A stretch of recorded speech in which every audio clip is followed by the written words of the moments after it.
자, 그리고 오늘 이제 본격적인 내용으로 들어가서요. 간손미미의 삼국야구 27회 오늘의 주제는 예고해드린 대로 삼국지와 KBO 리그 핵인싸 캐릭터 파워 랭킹으로 진행합니다. 언제부터인지는 모르겠지만 핵인싸라는 단어가 최소한 2년 전부터는 쓰인 것 같아요. 예. 네이버 오픈 어학사전에 보면 핵과 잘 어울려서 지내는 사람을 의미하는 인사이더라는 말의 합성어인데요. 무리와 섞이지 못하고 이제 밖으로 겉도는 아웃사이더와는 다르게 무리 속에서 아주 잘 지내는 사람을 의미하는 말이라고 설명되어 있습니다. 그러면 언제나처럼 이번에도 한 삼국지 핵인싸 탑3를 먼저 진행하겠습니다. 오늘은 손건님이 먼저 해보실까요? 네, 뭐 이대호 기자가 오늘도 없는 관계로 저부터 먼저 한번 해보도록 하겠습니다. 저는 1위 사마휘, 2위 유비, 3위 장각으로 정했습니다. 1위가 수경 선생이네요. 네, 뭐 이 사마휘 같은 경우에는 형주에서 굉장히 유명한 이제 뭐 스승, 뭐 노식 선생하고 비슷한 포지션이죠. 유비의 그런 이제 스승이었고 뭐 잘 알려진 대로 제갈량에게 어떻게 보면 스승이 되는 사람이었는데요.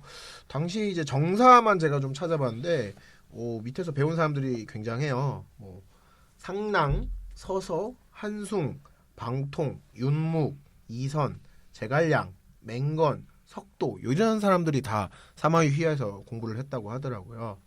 그게 뭐 삼국지 게임 시리즈에서는 이제 나그네로 주로 나오고요. 에이트에서는 이제 특기를 전해주시는 아주 고마운 분이기도 합니다. 뭐 연희에서도 나오지만 어쨌든 봉용과 봉추의 존재를 유비에게 처음 알려줬고요. 어떻게 보면 서서도 사마휘 선생의 좀 그 지시를 받아서 유비에게 처음에 임관을 했었죠.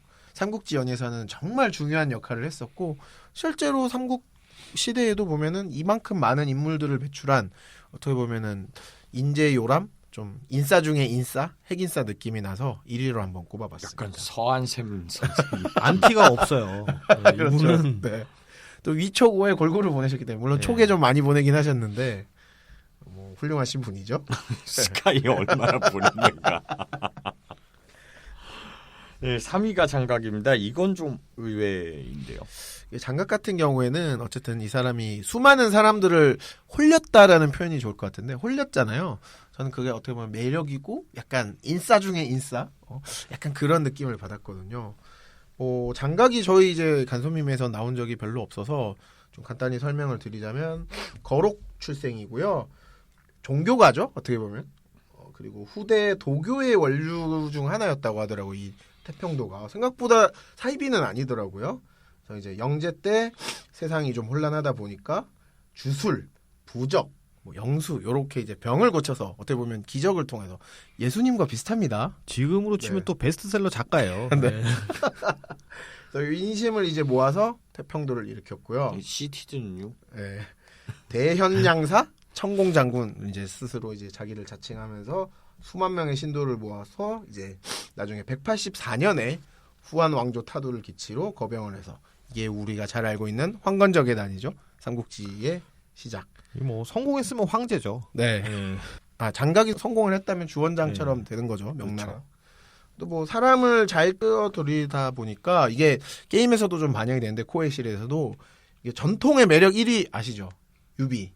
예. 유비가 거의 모든 시리즈에서 99일 99, 거예요. 98 예. 뭐 이 정도잖아요. 근데 유비를 매력으로 이긴 사람이 있습니다. 바로 장각입니다. 정확한 시리즈는 생각이 안 나는데 옥새 없이. 예, 8인가 9인가에서 아마 장각이 유비를 제치고 매력 1위를 한 적이 있거든요. 그때는 유비가 99가 아니었다는 네, 거예요. 98인 시리즈가 가끔 있거든요.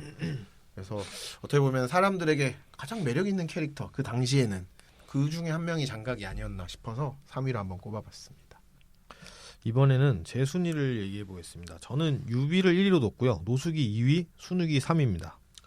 저도 유비를 뽑았는데 뭐 유비는 어느 정도 예상이 됐습니다. 네, 유비는 없을 수가 없는 것 같아요. 가는 데마다 잘 받아주고 잘 어울리고 뭐 이 요즘에 제가 보는 드라마 중에 동백꽃 필 무렵 있거든요. 아 요즘 최고 드라마죠. 네. 그 유비가 동백이처럼 이제 좀 힘든 과정을 겪는데 이제 가는 데마다 사람들이 다 좋아합니다.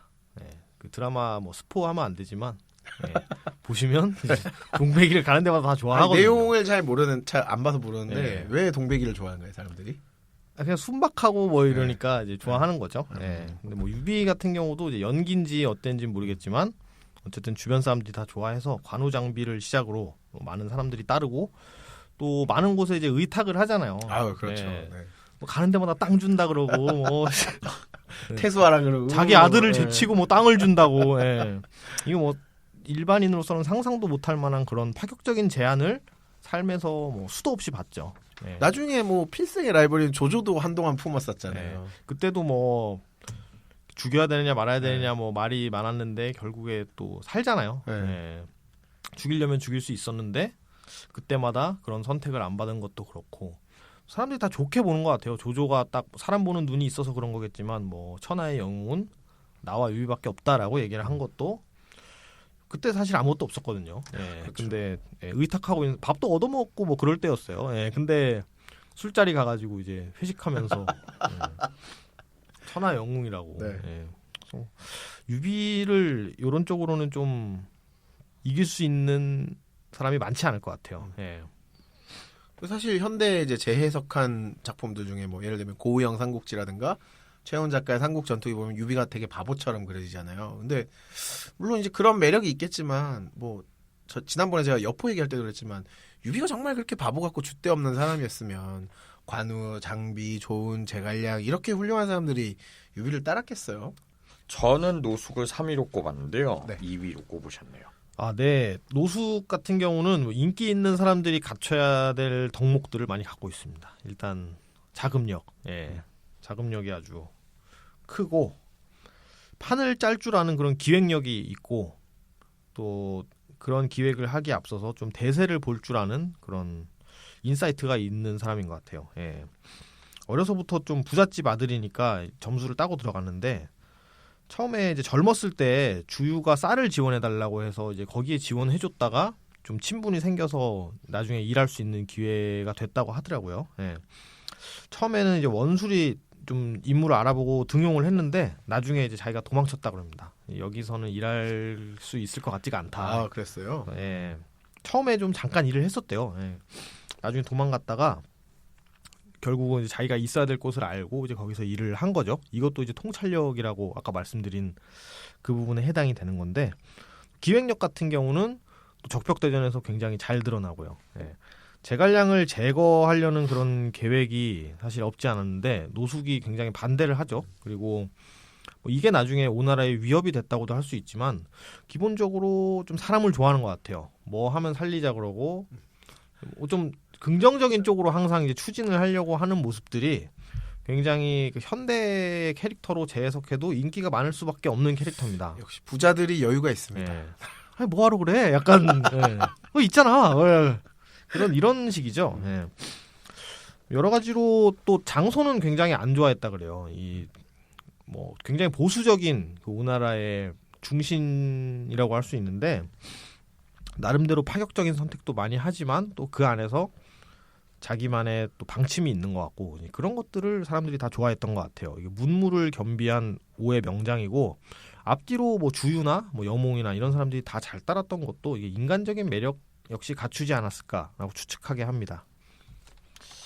저도 공통적인 건데요. 이제 주유와 함께 오나라의 토대를 만든 제사이지 않습니까? 연희에서는 호구로 나왔습니다만 순망치안이라는 점을 감안해서 유비 세력과의 공조를 꾀한 정말 명품 외교관임을 알 수 있어요. 특히 유비의 전신은 이제 유표기 때문에 군주 집안의 원수거든요. 그렇죠. 황조를 죽였더라도 이쪽과 화친하고 손잡았다는 것은 진짜 대단한 파격적이죠. 능력이 아닐까 네. 싶어요. 그만큼 핵인싸 같은 능력이 있었다고 보고 유표의 조상을 직접 갔잖아요, 노숙이.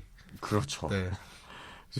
만약에 그러면 진짜 빈소에서 네. 때려 육개장 맞아 한 그릇 죽어도. 주십시오. 뭐 한 거잖아요. 유기가 뭐 그럴 수 있는 인물은 아니고 또 이제 일어나지도 못했을 것 같아요. 자리에서. 네. 어쨌든 굉장히 거시적으로 봤다고 봐요.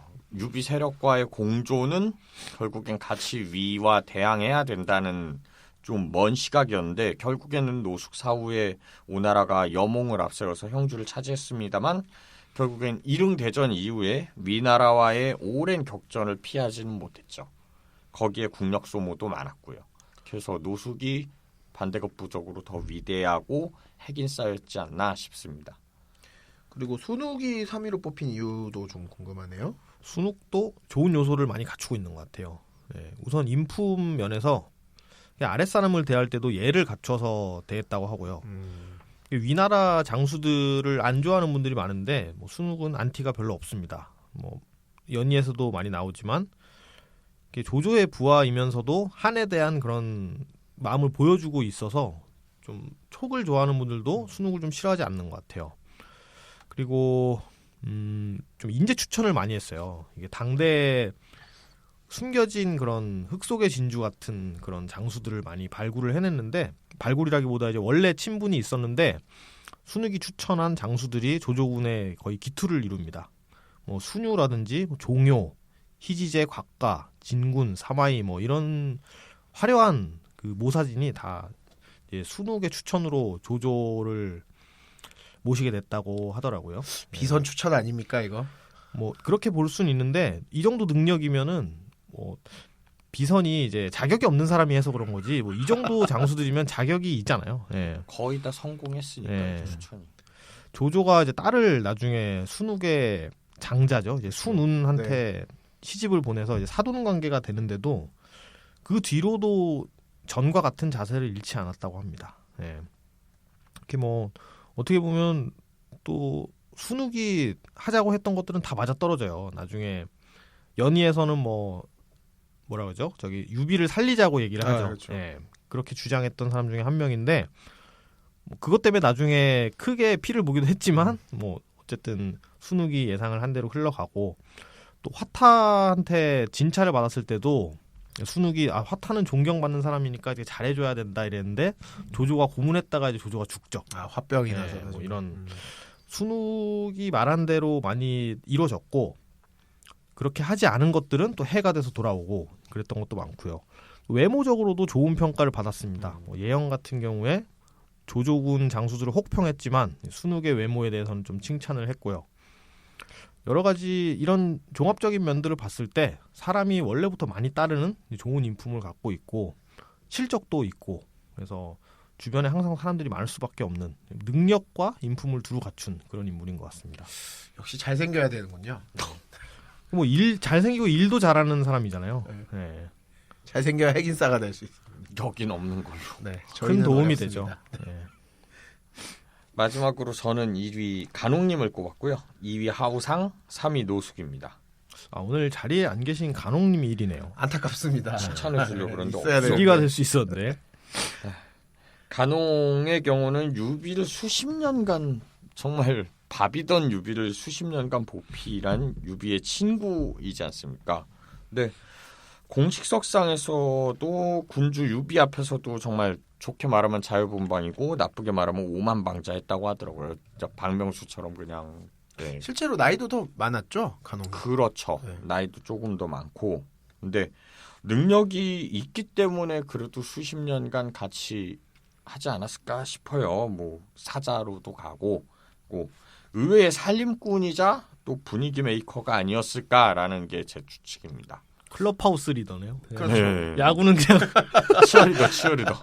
그거 보면은 막 원소 밑에 있을 때도 좀 간홍이 역할을 좀 하지 않았었나요? 그렇죠. 좀 어떻게 보면 어려운 일도 많이 하고 살림꾼 역할이네요, 진짜로. 그런 거 보면은 이분이 핵인싸라서 그나마 유비가 그렇게 바닥부터 맨발에서 벤치까지 가지 않았을까라는 생각이 들어서 핵인싸 1위로 놓았습니다. 영태형님 아니에요? 이거? 야인시대에 나오는 김영태. 딱인데요. 네, 이거 딱 그건데. 네. 배운 엘리트 주먹. 왠지 간홍도 안경을 쓰고 있을 네. 것 같은 느낌인데요. 코수염 길렀을 것 같고. 자, 그리고 하우상 같은 경우에 사실 이제 아들인 하우연이 더 유명하잖아요. 네, 그렇죠. 그런데 하우상이 연희에서는 거의 뭐 포로로 잡혔다가 황충한테 등에 화살 맞고 뭐 그런 저우가 자배 안 좋죠. 이미지인데, 예, 사실은 엄청난 지휘관이라고 봐요. 조실족 계열이자 또 사마이의 사돈이었어요. 딸인 하우이가 장남인 사마사에게 장가를 갔다가 시집을 갔다가 독사를 당했거든요. 다 친척이지 않나요? 하우상 같은 경우도 뭐 조조, 하우도 그렇죠. 뭐 이렇게. 그러니까 더 보고 싶은 건 사마이와 사돈이었다라는 그걸 봐요. 어찌 보면은 두 대립적인 가문과 모두 연결이 된 게 하우상이었거든요. 이 부분은 하우상의 입지 같은 게 정말 위나라의 핵인싸였다라는 걸 증명한다고 봐요. 지휘관으로서의 능력도 이제 형주목을 맡으면서 이제 강릉에서 오나라의 진공이나 이런 것도 맡고 전방에 있었군요. 네네 전방에서 하면서 하우상이 또 조조의 참모로서도 의견도 많이 냈다고 해요. 그러면서 이제 조비 시절에는 형주목을 맡으면서 목민관으로서의 능력도 갖췄다고 알려져 있거든요. 다만 이제 조비가 애첩을 죽이고 나서 정신이 가고 네크로필리아가 되면서 좀 일찍 죽은 게 아쉽더라고요. 만약에 살아 있었더라면 사마이도 견제를 하면서 조진이 아니라 하우상이 이제 조의 시대에 병권을 쥐지 않았을까라는 생각이 들더라고요. 이분도 약간 저평가 갑 뭐 이런 거에 들어가야 할 뿐이네요. 그러네요. 네. 네. 저는 되게 무시하고 있었는데 사실. 연희만 보면 네. 그렇죠. 자, 27회는 여기까지입니다. 간소미미의 삼국야구 저희 다음 회에서 또 찾아뵙도록 하겠습니다. 감사합니다. 감사합니다.